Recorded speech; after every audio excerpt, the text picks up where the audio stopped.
In this video, we are going to consider one of the most important properties, which is called the differentiation in time property. So this property talks about differentiating the function in time. The property, without proof, we are not going to prove this property. The proof exists in the textbook and it's direct using the integration by parts. However, to avoid wasting time here, we are going to just state the property and solve examples on it. So the property says that if you have a function f of t with a Laplace transform f of s, then if you differentiate this function in the time, then its Laplace transform will be s multiplied by f of s, okay, minus the initial value of the function at 0 plus. We'll explain this. So f of s is the Laplace transform of the original function. If you differentiate the original function in the time domain, you will get the same f of s here, but you multiply by s. Similar to what we did in the Fourier transform. We used to, when we differentiate in the time domain, we used to multiply by j omega. Here we multiply by s. But here there is an additional part which accounts for the initial conditions. Is that we are going to subtract f of 0 plus. F here is the small f, the f in the time domain f. This is the time domain function at 0 plus. What does it mean 0 plus? We know that the time domain function, we assume that it starts from 0, or when we do Laplace transform, we consider only the 0, the positive part of it, or we consider the positive time of it. So if we have a function that looks like this, it's discontinuous at the 0, then we take the initial condition here, f of 0 plus means that this is f of t. It's an f of t as we approach the 0 from the right side. F of 0 plus is this value. F of 0 minus is f of t at 0 when we approach the 0 from the left. So this is f of 0 plus, which is the value of f of t when we approach the 0 from the positive side. Okay? F of 0 minus, just for your information, we don't use it here, but just for your information, f of 0 minus is f of 0 when we approach the 0 from the left side, from the negative side. So this is the value of f of 0 minus. So just in case if you have a discontinuity of f of t, of your function f of t at the 0, you consider here the initial condition to be f of 0 plus, which is the value of f of t at 0 plus, at 0 from the positive side. So this is the meaning of f of 0 plus. So again, if you differentiate the function in the time domain, you multiply f of s by s, and then you subtract the initial condition of the time domain at 0 plus. Okay, let's solve an example on this. Let's solve an example. The example says, we know that given that the f of t equals 3 or 5 cosine 3t, it has given f of t equals 5 cosine 3t for t greater than 0. Find the Laplace transform of df of t by dt. So we have a function f of t, 5 cosine 3t for t greater than or equal 0. We need to find the Laplace transform of the differentiation. So let's find the differentiation first. The differentiation would be, cosine would be, the differentiation of cosine is minus sign, right? And then we multiply 3 outside, so it will be minus 15 sine 3t, right? So this is the differentiation.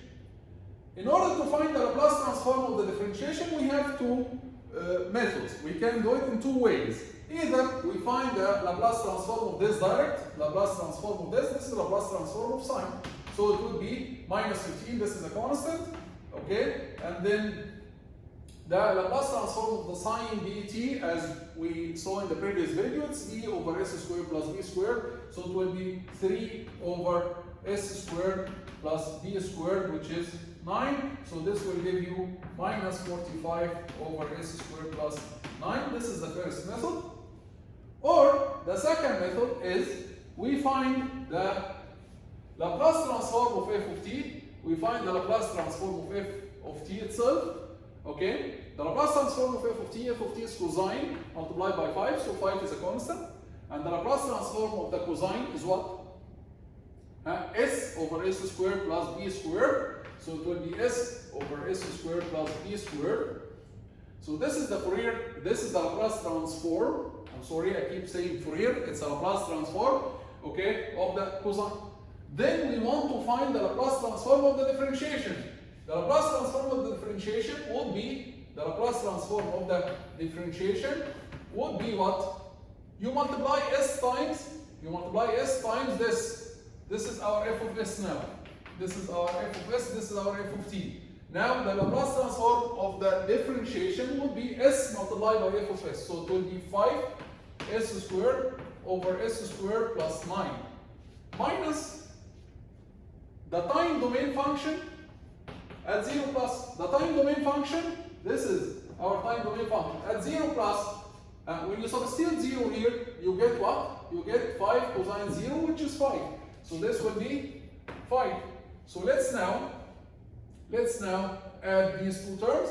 5s squared over s squared plus 9 minus 5. Minus 5, when we unify the denominator, it will be minus 5 multiplied by s squared plus 9. So this will give you 5s squared minus 5s squared is 0. Minus 5 multiplied by 9 minus 45 over s squared plus 9, which is exactly the same answer that we obtained from the other one. So here we solved this example using two ways, and we showed that the answer is exactly the same. We used the differentiation property here. We calculated the Laplace transform of the cosine, and then we used the differentiation property. Or we differentiated first, we calculated the Laplace transform of the sine, and we obtained exactly the same answer.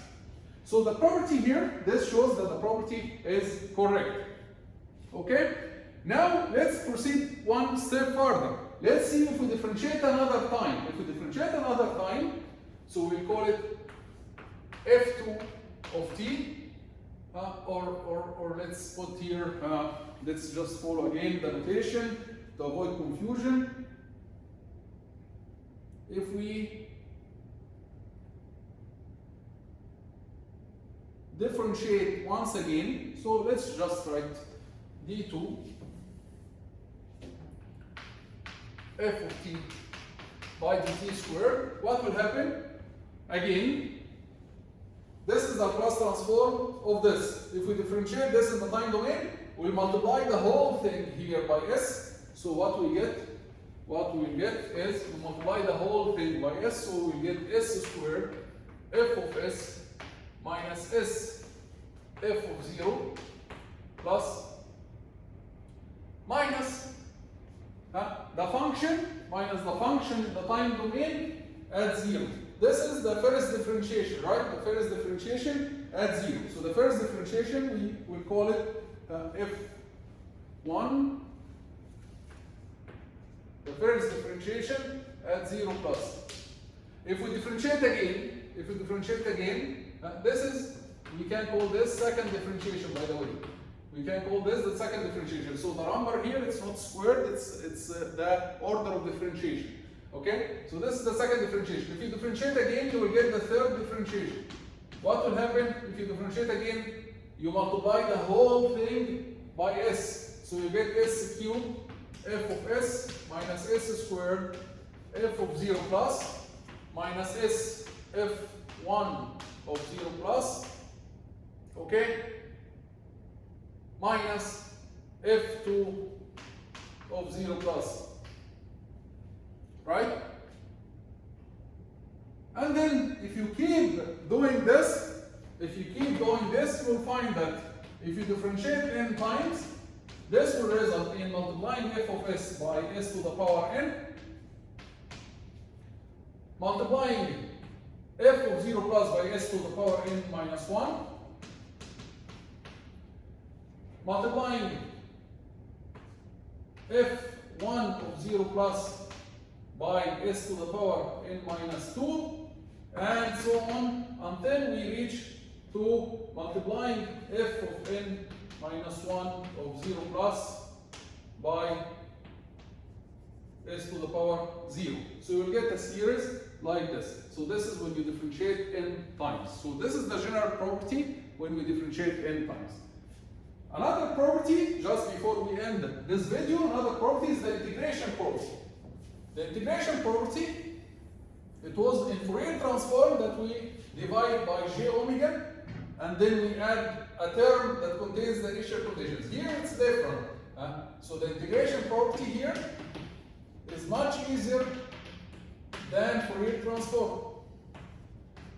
It says that if you have f of t with a Laplace transform f of s, then if you integrate f of t from 0 to t, f of tau d tau, then all what you need to do is you divide your f of s over s. So here the property is very easy, much easier than the Fourier transform. When you integrate from 0 to t f of tau d tau, all what you need to do in the s domain is you divide by s. Okay? And you can, at home, you can try to obtain again the sine from the cosine using the integration or something. Just try to do it or apply it to any other function. So for example, we can take an example quickly on the integration property. So let's try to find the ramp function. Example, we know that the unit step function has a Laplace transform 1 over s. What about the ramp function? Find the Laplace transform of the ramp function. We know that the ramp function is the integration from 0 to t u of tau d tau, right? So, and this is the function, by the way, that we said in the first video of Laplace transform. We said that the ramp function, there is no Fourier transform for it. Fourier transform integral diverges to infinity, so we cannot calculate Fourier transform for it. However, we can calculate Laplace transform of it, right? And here it is. The Laplace transform of the ramp, since it is the integration of the unit step, its Laplace transform will be f of s divided by s, so it will be 1 over s squared. So the ramp function, which is t multiplied by u of t, its Laplace transform 1 over s squared. Okay? Of course, if you multiply by exponential here, you are going to change s with s plus a. For example, t multiplied by exponential minus at. Of course, implicitly, it exists only in the positive side. Then it will give you 1 over s plus a squared, and so on. Okay? We'll stop here in this video. In the next video, we are going to solve more examples and more properties.